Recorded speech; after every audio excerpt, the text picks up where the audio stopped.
Burn, witch, burn! The crowd shouted. Die, hag, die! All the children cried out. Fry her, Lord, fry her alive, Lord! All the religious fanatics screamed. Suffer, you sinner, suffer! All the sadists demanded. They lit the fireplace where they had tied up the guilty woman. The fire spread quickly, and her nightgown and hair quickly caught fire. The pain was immense as her flesh melted, and her screams almost triumphed over the villagers' hateful shouts. As the ropes burned up together with her muscles, she fell down on her bony knees on the ash ground. The last thing she saw before her eyes popped and liquefied from the heat were the faces of the people responsible for her painful death. She gave out a last enormous shrieking scream that made the fireplace explode with heat. It almost made the fire spread towards the mob. But it didn't. Instead, the fire turned into a big bonfire that stretched above the rooftops. The observing mob actually had to turn their gaze away to avoid hurting their eyes. Some of them even had to take a step back to avoid the burning heat. When the fire had died out, they excavated the fireplace. There was nothing left of the stake. There was only ash, no bones, and no corpse. There were no trace of the witch at all. Confusion spread amongst the ranks as no one could explain where her bones had gone. All logic said that there should be a corpse among the ash on the ground. The only explanation they could think of was dark evil black magic, which was the original reason why they had burned her alive to begin with. Regardless, most of the townsfolk considered that evil had been purged from the land, and that they had done a job well done. A few other skeptics actually considered that the wicked lady had survived. Regardless, as people went back to their daily business and weeks started to pass, everything was back to normal, minus one town member, and that they now didn't have anyone to blame all the problems on. But the town went back to being the small drunken town it had always been. All the fishermen went back at getting drunk every day from sailing around without getting any catch. All the farmers kept on slaughtering pigs and sheep because their crops just wouldn't grow. Children organized crime gangs to steal food from other, richer families because their own were too poor to bring any food to their table. Mothers and daughters were busy taking care of sick people in their own family. The sickness had begun a few years ago but were consistently holding its grip on this town. And now the death toll of this epidemic was just going higher and higher as the graveyards were expanding bigger and bigger. Other older men were drowning their sorrows in the bottle, diving deep into alcohol, closing their eyes to the imminent doom of this place. So nothing had really changed, and none of the things the priest had promised had come to fruition from burning Catty, the woman everyone had called a witch. One thing had changed though, there were more babies being born. Or to be more exact, there were no more abortions. One of the big reasons why they had actually executed Catty was because from time to time young women and sometimes even adult girls had actually sought her help to get rid of unwanted pregnancies. The church and priests didn't like this kind of murder, or when the women took care of things on their own, but they also blamed the ongoing sickness on her. But the only effect killing Catty had on the sickness was that more people died from it. She had actually been quite good at nurturing some of the sick people back into being healthy again. The big problem was that she had used herbs and magical words to cure people, and that was actually forbidden according to the church. According to the priests, Catty had been the one orchestrating this disease so that evil could get its grip on this town. And with Catty gone, this plague kept on going on. This year had a big baby boom with a lot of new hungry mouths that came onto this world. No one really knew how to feed all of these children. And the babies that were born were really hungry little beasts. Food were already scarce, and older people that survived the sickness perished from starvation, giving room to this new generation. But women in this town was getting pregnant easier now. Every time a man and woman would couple, it would result in a baby growing inside a woman. If this was a bless or a curse of fertility was a really good question. Regardless, a new baby was born every year for every family in town. There were certain techniques that would prevent pregnancies, but those were all forbidden by the church as the act between a man and a woman was sacred. Therefore, a few families where they couldn't handle more children, the parents simply stopped sleeping with each other. Some other parents resorted to the idea that some kids might perish from this disease, and therefore a large supply of children might be a really good insurance plan. However, none of the children that were born after they had burned Catty, the witch at the stake, were ever affected by this disease. It was like if they were immune. And slowly as the years went by, older people perished while the new young ones stayed alive. Part 2. Frey and Tom. When Frey were 5 years old, she witnessed a woman screaming out of her lungs as she burned alive. The most frightful sight for a child at the age of 5. She was the only child within her family, as her parents Rio and Jesse had tried for many years to make new babies without any success. They often talked and dreamed about maybe 3 to 4 kids. But it looked like that Frey was the only one that God gave them. But just a few months after they had burned the witch, Jessie was pregnant. She gave birth to a baby boy, Haka, but it didn't stop there. Just a few weeks after giving birth, she was pregnant again. Onto this world she pushed out a tiny little girl, Glissa. But the breeding kept going on, she got pregnant again and gave birth to another girl, Hina. But just a few weeks after giving birth to Hina, Jessie was pregnant again, and this time she gave birth to a baby boy, Yaku. There were 5 years between Haka and Frey basically grew up taking care of her younger siblings, helping her mother Jessie. By now, Rio and Jessie had decided that this was enough. They didn't need more children, so they had to restrain themselves. But they failed, and Jessie got pregnant again. They gave birth to a tiny baby boy, Rock, someone they actually hoped they wouldn't bring onto this world, because now it was just another mouth to feed. And they truly were hungry little beasts. These 5 kids ate more compared to what Frey did when she was at that age. Rio, Jessie and Frey really had to work extra hard to bring food to the table to the big family, and now the 2 parents actually decided to stop.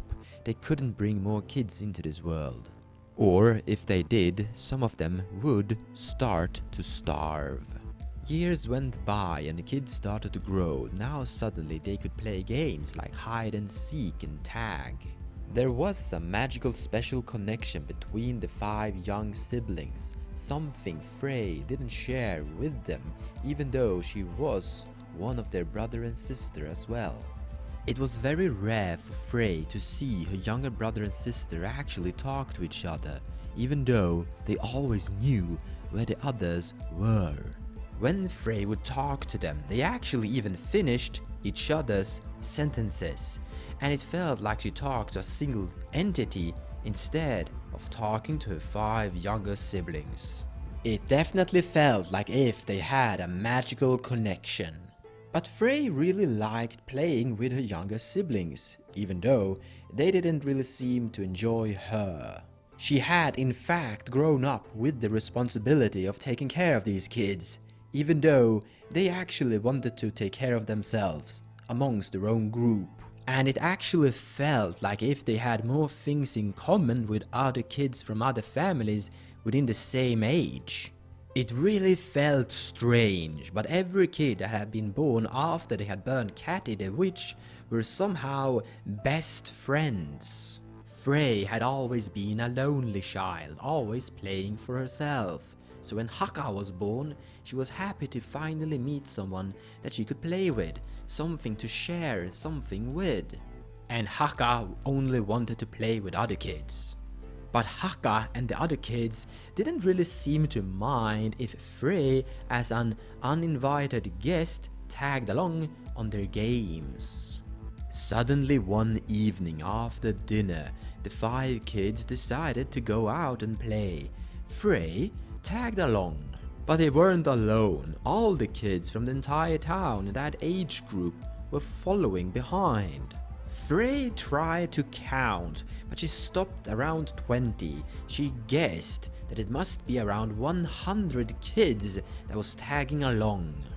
The entire kid pack was heading towards the old and big forest. None of the children were actually talking to each other. Instead, they were dancing and chanting songs.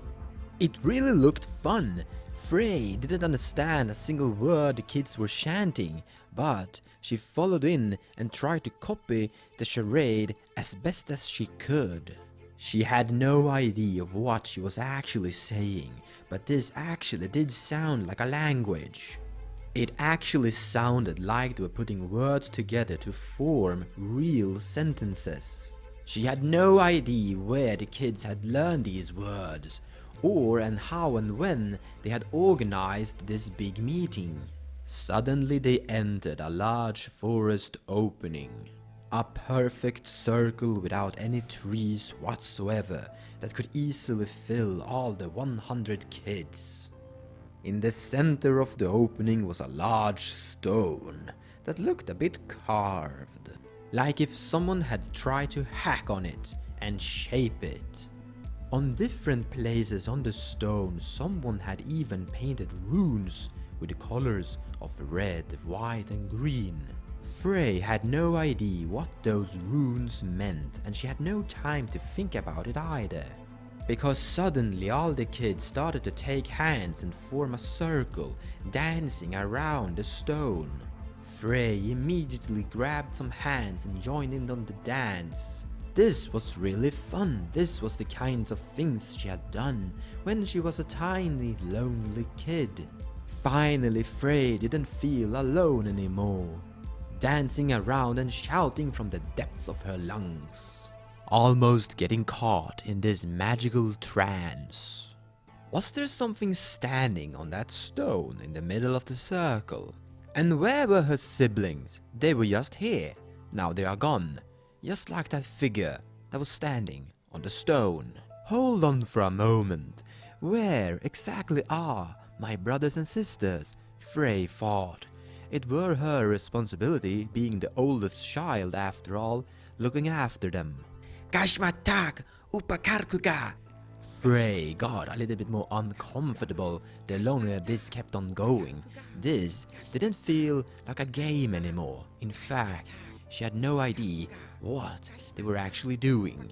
Frey was getting better and better at copying the chanting, and whenever she successfully made the phrase, she could actually see the person standing on the stone, as the unknown person magically became visible for her.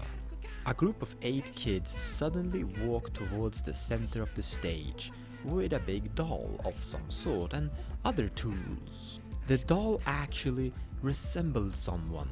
Frey just couldn't place the face. Then suddenly the chanting changed. What was actually going on? They tied the doll to a pole, and then they placed a lot of wood and furnace on the feet around the pole. For some reason this reminded Frey of something, but she couldn't quite place it. Then they burned the doll. Flashbacks was crushing back into Frey's fragile mind, melting flesh and burning bone, echoing scream and explosions of heat. She remembered that she had seen the person standing on the stone before. All of the other kids were still chanting. Frey was screaming from the bottom of her lungs in terror. So while the ritual kept on going, Frey turned around and ran. She didn't think about her younger siblings, she didn't think about what was actually going on here. She only thought about getting out of here and getting this picture out of her mind. She ran until she didn't see anything but pitch black darkness. And then she ran a little bit more.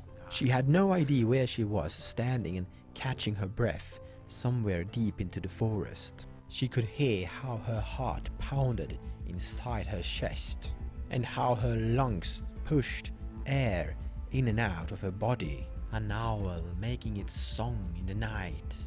She could hear small footsteps crashing twigs on the ground, and how the western wind and winds were pushing and bending trees. And wait, hold on. Small footsteps cracking twigs. That meant she wasn't alone. She was actually standing still. So who made those footsteps? Suddenly something emerged from the forest and said, "Hello?" Frey replied with a panicking scream. No, wait, you don't need to be afraid," the young boy said. "Who are you?" Frey replied. "I'm Tom, and who are you?" Tom answered. "I'm Frey, and I wanna go home. What are you doing here?" Frey kept on asking. I came here following my younger brothers, and I think the way home is that way," Tom replied. Were you there and danced too?" Frey asked. Yeah, I did, and I saw something," Tom replied again. "A woman that had been burned," both of them said at the exact same time to each other. They walked together silently back. Tom seemed to know his whereabouts in this forest. "My family often come here to pick mushrooms," Tom said. "My family grows food in a garden," Frey said. "That sounds smarter. We usually try and hunt in this forest too, but most of the animals have left." "Oh, I wouldn't know. We usually don't get much from our crops anymore, actually." "I guess that both of us are going to bed hungry then," Tom said, and tried to make a happy smile towards Frey. Frey didn't say anything but nodded and made the same happy face Tom did. They kept walking with their fake happiness in silence. This was the first time they didn't think about their younger brothers and sisters. Their eyes was now adapted to the night's darkness, and the moonlight gave them sight through the forest. But when they reached back home to town, something illuminated their eyesight. Their church was on fire, burning bright, and the smoke was reaching sky high. People were running in panic, shouting, screaming and crying. People that hadn't lost their sanity were trying to kill the fire by throwing dirt and water on it. It didn't seem to help. This was a really stubborn inferno. "Oh no, poor Orek, he is still in there," the people in panic cried out. Tom and Frey looked at each other and thought the same thought. Orek, that was the name the kids had been chanting. Part 3. The Burned Witch Catty. Tom and Frey had started to spend more time with each other day after day. Frey followed Tom into the forest to pick mushrooms, and Tom helped Frey plant new and take care of tomato plants.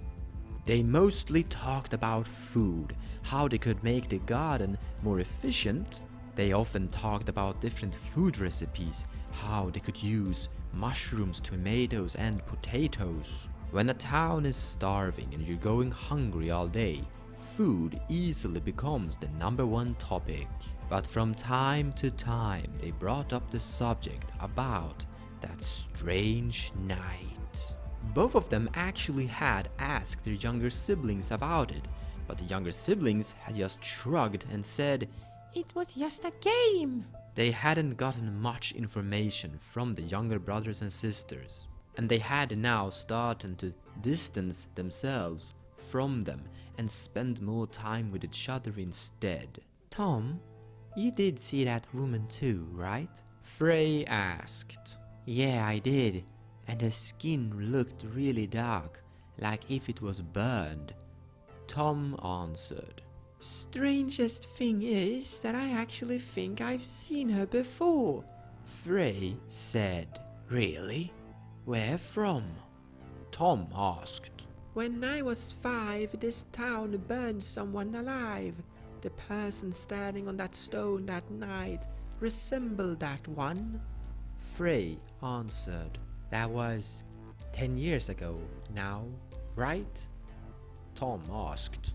"Yes, quite some time ago now," Frey said.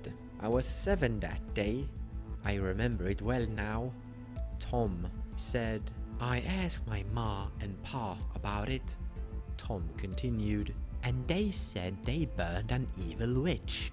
I remember that it looked like a really horrible death," Frey said. "There are a few that say that she didn't die. I mean, they didn't find a body that night," Tom answered. "I remember my parents telling me that they had burned away all the problems," Frey said. But then she continued, "But people are still dying of sickness and starvation, so I don't really see what good it really did." "I remember that they didn't find any corpse that night, that they excavated the fireplace, but the body was gone," Tom said. "What if she's still here then? Maybe she's still alive. Possibly she's the one we saw that night," Frey said. "I don't know, but I think there are people still alive that knew about her when she was a member of this town," Tom said. They spent that day walking around and asking the people they knew that were older from the generation where Catty had been part of the city, but they quickly realized that this was a topic you shouldn't talk about, and Catty was a name quite forbidden. I have nothing to say. "Don't bring the dead back alive again." It's a sealed deal. "Sorry, I need to go. Leave me alone." "Sorry, I don't know anything." That was a long time ago. Bye. "Well, I got better things to do. Out of my way, kids." Why would you want to bring up her again? Leave it be, kids, and focus on your family instead. Over and over, Tom and Frey received replies like that. No one really wanted to talk about it. Most people wanted to forget about it. But when they got to the outskirts of town, they stumbled upon a little house with an old woman that had something different to say. "This town is deserving all the things that's coming for it. The people here are just blaming all the problems on the one person that is trying to fix everything," the old lady aggressively said. "So she was never really an evil witch?" Tom asked. "No, she was trying to do good. She was trying to help the people that were sick here," the old woman answered. "How was she helping them?" Frey asked. "Magic. She knew magic. The priest at least got that part right. Sure, she was a witch, but she wasn't an evil witch like they said. She was a good, honest and decent person," the old woman answered. "She tried to use her knowledge to help the sick and weak." But that execution, that horrible, painful way to die, I think it made a scar on her soul and corrupted her mind. Sometimes I fear that she will linger here like a vengeful ghost. Tom and Frey looked at each other and then back at the woman. Do you think she hates the people of this town for what they did to her? Frey asked. She was a very lovely person filled with happiness and joy, but the way that she died might have made her change her mind. So yes, I think she hates us all. Where did she live? Tom asked. In that house over there. The old woman pointed at an old cabin that was more together with the forest than together with the rest of the town. It was quite an old and abandoned little hut. The last thing Tom and Frey heard from the old woman as they walked towards the hut was, Good luck and look after each other. no one in the entire town besides the old woman had wanted to talk to them about Catty, so now they finally knew where she lived. They had by accident found this old lady and her house, and therefore by accident found Catty's old house. And it was truly a really old house. No one had been here for 10 years after all, and the forest vegetation was now the owner of the house, as trees had started to grow inside it. Inside it was damp and dark, and they could barely see anything except from spiderweb and moss. It was a simple one-room house where the sleeping bed, kitchen, and everything else you needed were compressed into the same place. Suddenly Tom felt something grabbing onto his arm and clutching tighter. He turned his head in a short panic, but relaxed when he saw it was just Frey seeking some comfort. They walked around the place looking through things. Most of the stuff were either rotten, rusty, or destroyed. A tree was growing in the fireplace, the bed had seen better days, and frogs were living below the floorboard. Tom was looking inside the fireplace and looked how the tree was growing towards the sky, up through the roof. A bird family had built a nest there, up there among the tree branches. Then suddenly Tom felt something grab onto his arm and clutching tighter. Poor Frey, Tom thought. Her spirit might be a little bit too small for this place. With Frey at his side, he kept on looking at the birds building their nest, and it made him smile. The first smile he made in a long while that wasn't a fake smile.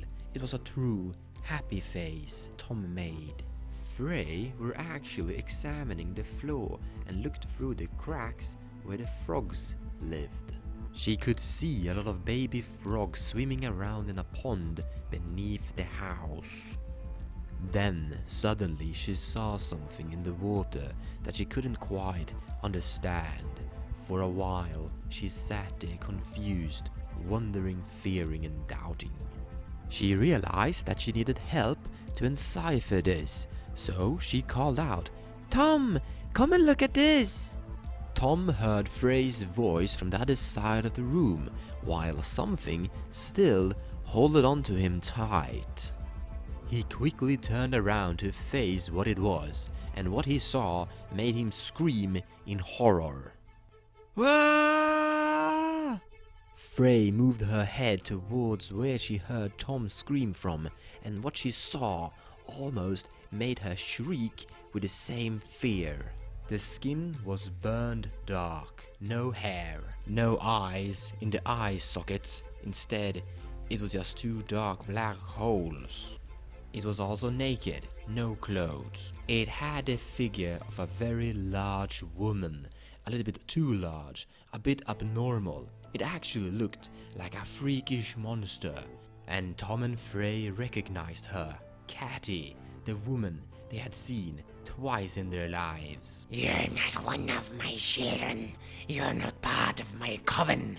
Get out of my house. And then Tom was tossed through the room, and suddenly the woman disappeared out of existence, or disappeared out of their vision, rather. Cause her voice still echoed within the walls. Curse this town. Curse its people. Curse your children. Get out of my house. Tom and Frey ran for their lives. Part 4. The Coven. It was all just a game between the town and the kids, and the town was getting it. Tom and Frey tried to forget what they saw, and the years went by. Older people kept on dying from starvation or sickness, and now the town was almost only populated by kids running around on the streets, rampaging. From time to time, parents of the kids would die for various reasons, but the children kept on playing happily as nothing had happened. The game must go on. One day, old Gramsci was walking across the street with his cane when suddenly a bunch of kids ran a little bit too close to him and accidentally knocked his cane over. Old Gramsci fell to the ground and broke his leg. None of the kids came to help him. Instead, they started betting on how long it would take for him to die. After a while, a woman came running to the old man Gramsci's aid, and she immediately started to yell at the kids, explaining and telling them to look after the elders. The game must go on, and you're not part of the coven. You are ruining the game. We're playing execute. Burn witch, the kids said, and then suddenly they attacked the woman by throwing stones at her and kicking her down to the ground. That's when older men intervened, and they helped the woman and they helped old Gramsci, and they gave the kids a real beating. And that's when this drunken town fell into anarchy chaos. Hours later, Frey came home from the forest where she had been picking mushrooms with Tom, which was the only person she enjoyed spending time with in this town these days. When she opened the door to her house, fear grabbed her by her throat and she was unable to move or speak. What she saw almost made her mind go crazy. Mom and Dad lay dead on the kitchen table, decapitated, while her younger siblings were eating their parents.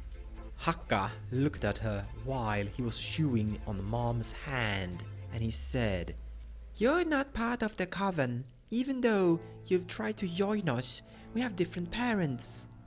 So we are not sharing any food with you. You can go and starve. Frey's world and mind was falling apart as she walked backwards while she was observing these 5 creatures eating her parents. But that's when she finally saw reality as she observed what happened in town as kids were running around, rampaging, killing on the street older people, killing anyone that wasn't part of their little witch coven club. Hakka was 15 after all, so these kids weren't babies anymore, they were actually almost adults. And they were large in numbers, quite enough to overpower this town. She stood there in shock, observing while people were being executed. On the other side of the street, she saw someone come running towards her. She didn't know what to do. Should she run and hide, stand still and hold her ground and fight, or simply just wait and die?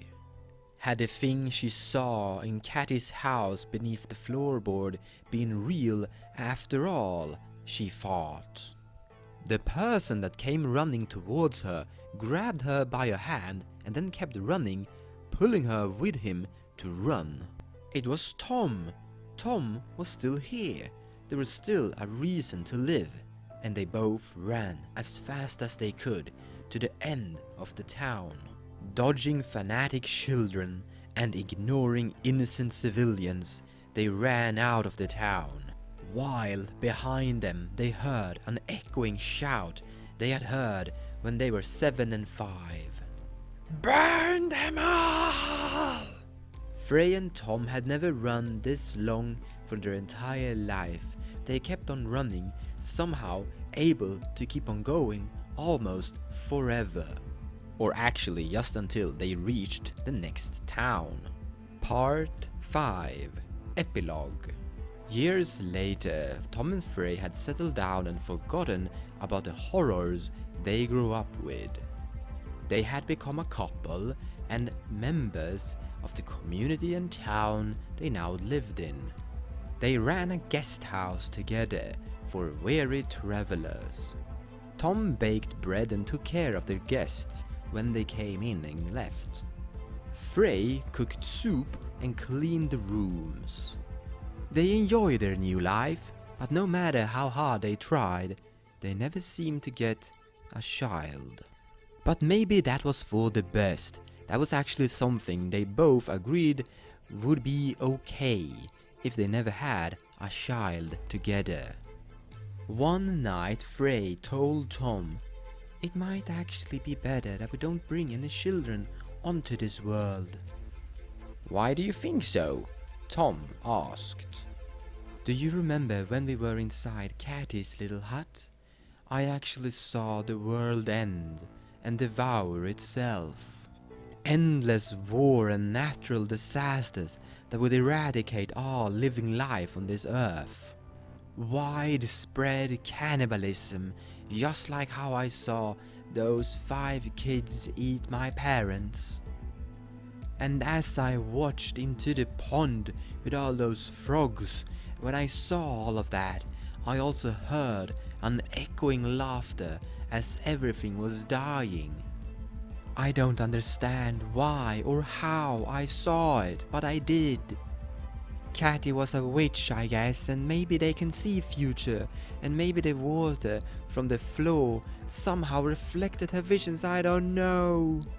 As Frey cried in bed, Tom pulled her closer. "Hush now, darling, it's all over. The past is gone. It's just you and me now. We're safe here in our home. Nothing will get us." The next day, Frey got pregnant. Thank you so much for listening to my story, and I hope you enjoyed it. This was a short story, one of many, that takes place in a larger world with a larger history that I'm writing about. All the videos and short stories from the playlist Eon of Calamities are all in some way connected, and together form a complete larger story, but they are all independent and can be listened to with your own choice of order.